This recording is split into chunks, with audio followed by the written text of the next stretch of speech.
News में आपका स्वागत है और मैं आपसे मुखातिब हूँ समीर अब्बास।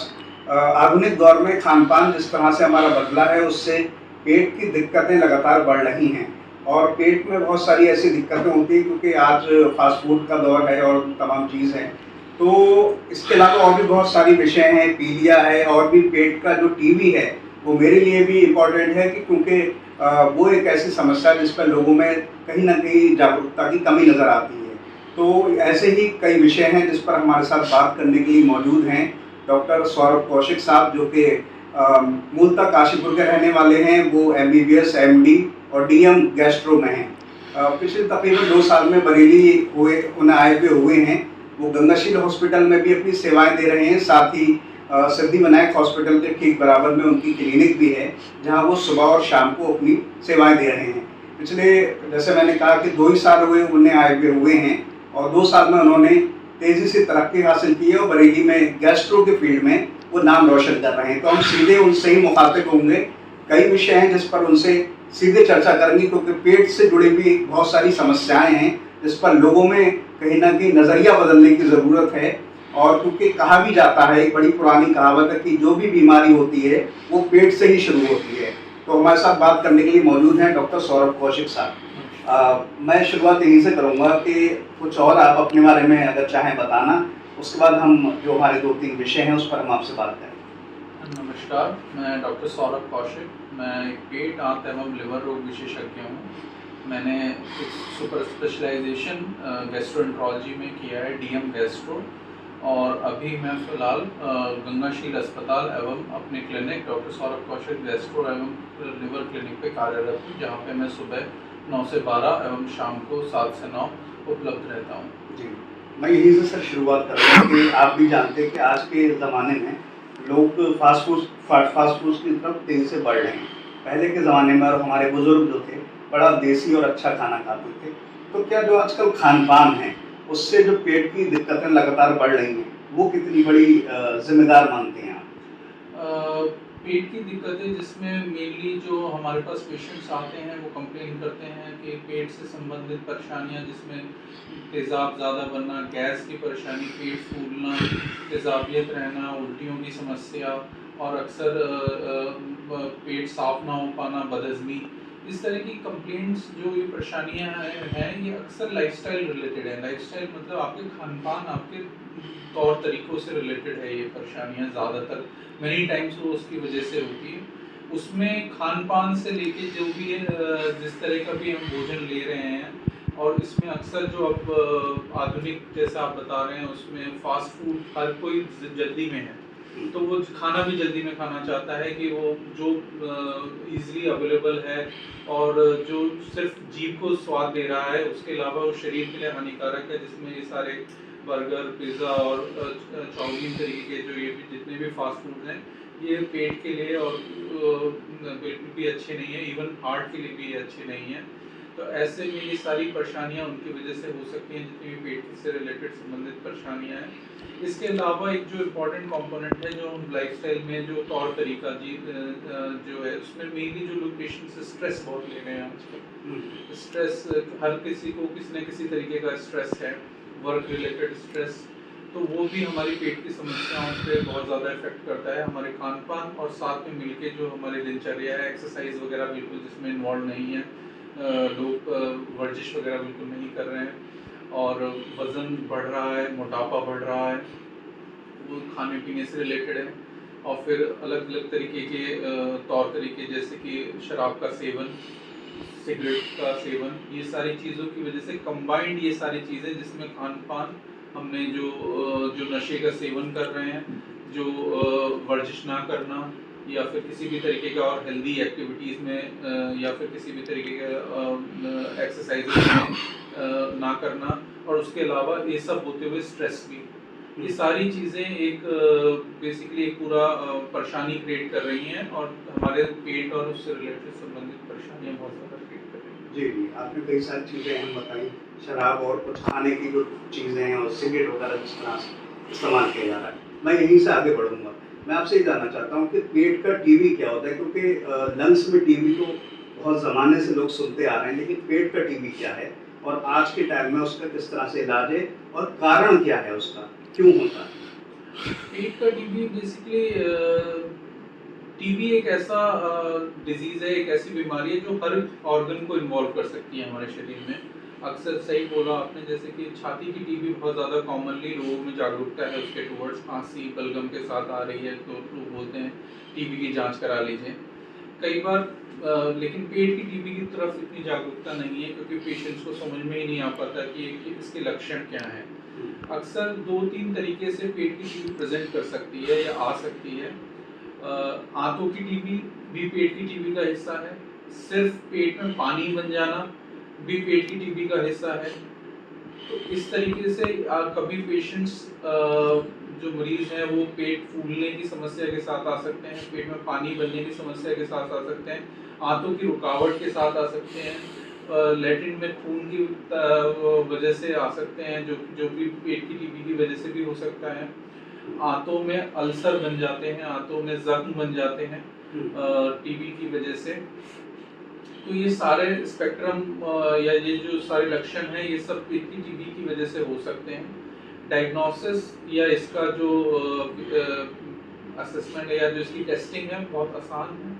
थोड़ी कई बार कंफ्यूजन क्रिएट जरूर करता है पेट की टीबी, एक डॉक्टर के लिए चैलेंज होता है कई बार पकड़ना उसको, डायग्नोज करना।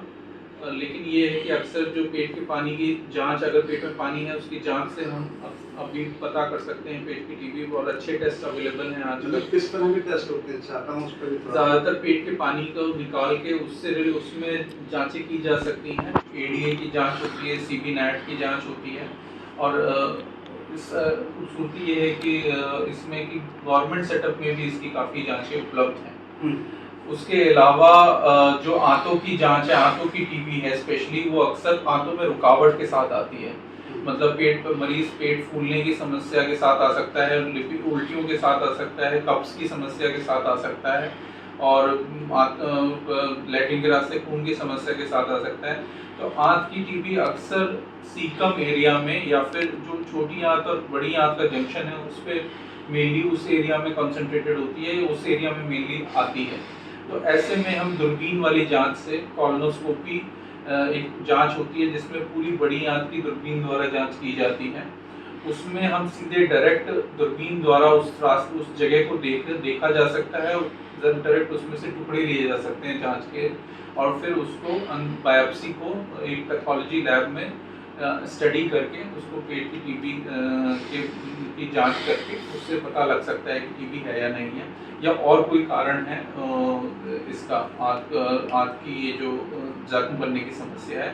ये 2-3 और कारण हो सकते हैं टीबी के अलावा, तो वो दोनों तीनों में डिफरेंशिएट या उन तीनों में अंतर पता करने के लिए जांचें जरूरी महसूस। सर, इलाज की आजकल किस तरह की सुविधाएं हैं टीबी जो पेट की पेट की टीबी की वही स्टैंडर्ड इलाज है कि जो सरकारी अस्पतालों में उपलब्ध है, सरकारी क्लिनिक्स में उपलब्ध है।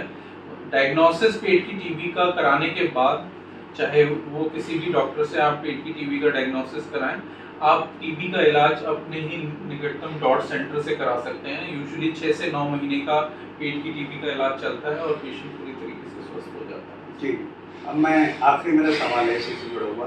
पीलिया एक ज़माने में 30-40 साल 50 साल पहले मौत का एक बहुत बड़ा कारण हुआ करता था, लेकिन आज के टाइम में आधुनिक इलाज अवेलेबल है। तो पीलिया के बारे में किस तरह की राय है एज ए डॉक्टर आपकी, और किस तरह का जो लक्षण है और इलाज आज के टाइम में मौजूद है? पीलिया एक बहुत बड़ा एक है, तो मतलब सिंपल अगर पीलिया की समझें तो पीलिया एक बस शरीर का पीलापन या आंखों का पीलापन की तरह आता है। लक्षण इस तरीके के होते हैं। जांच कराने पे एलएफटी की जांच में बिलिरुबिन बढ़ा हुआ आता है पेशेंट्स का। कारण कई हो सकते हैं, अनेक कारण हैं पीलिया होने के।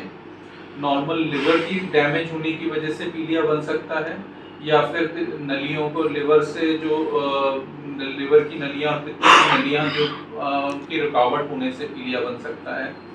तो usually as a doctor, as a liver specialist, हम लोग इस चीज़ में डिफ्रेंशिएट करते हैं, इस चीज़ में अंतर पता करते हैं कि पीलिया बन किस वजह से रहा है।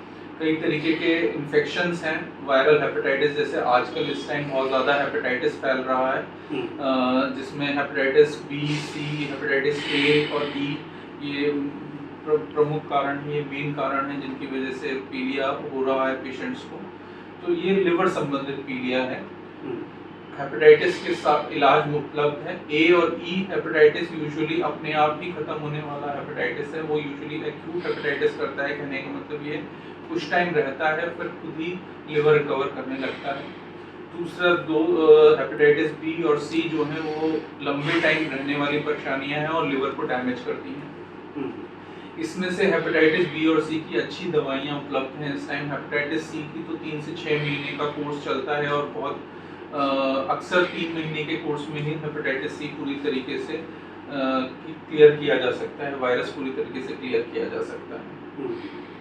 इसके अलावा जो पित्ते की नली या लिवर की नलियों में ब्लॉक होने की वजह से जो पीलिया बनता है, उसके लिए भी हमारे पास आधुनिक इलाज उपलब्ध है। इसमें हम यूजुअली मुंह के रास्ते जाके पित्ते की नली को नीचे से खोल के ही उसकी रुकावट को दूर कर सकते हैं। वो किसी भी कारण से हो सकती है, नली में रुकावट पथरी के फंसने से हो सकती है, पित्ते से निकल के पथरी आके नली में फंस जाती है, वो पीलिया कर सकता है।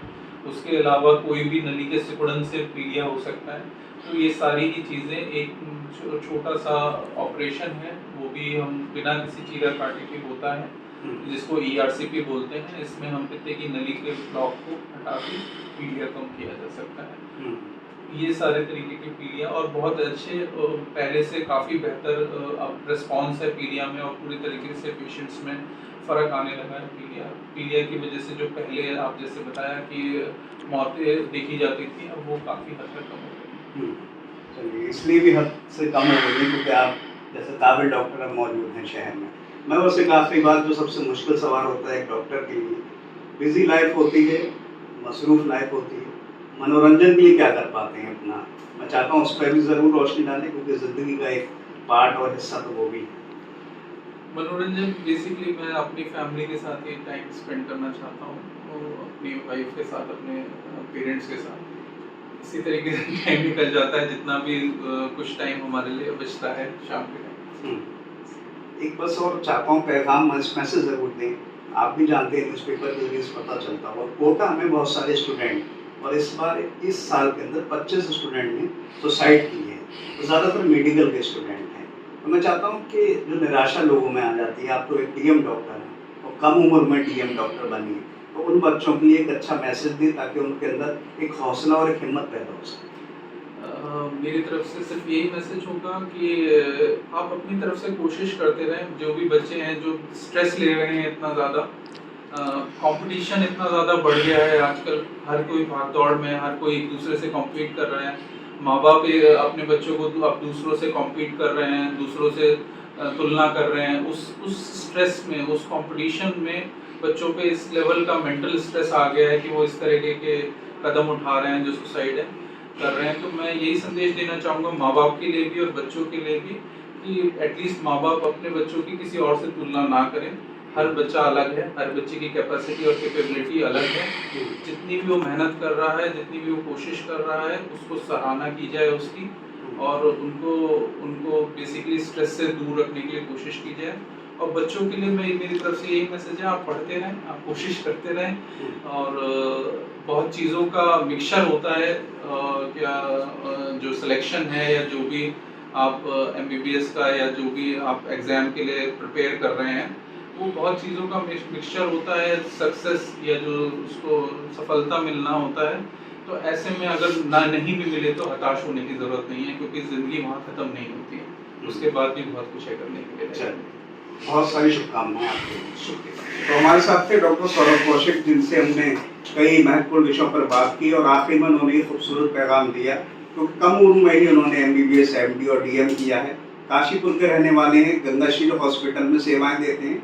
इसके अलावा सिद्धिविनायक अस्पताल के ठीक बराबर में उनका, क्योंकि मैं पूरा एड्रेस और जो भी उनका फ़ोन नंबर है वो सब अवेलेबल कराऊंगा ताकि लोगों को जो है यहाँ पहुँचने में दिक्कत ना हो।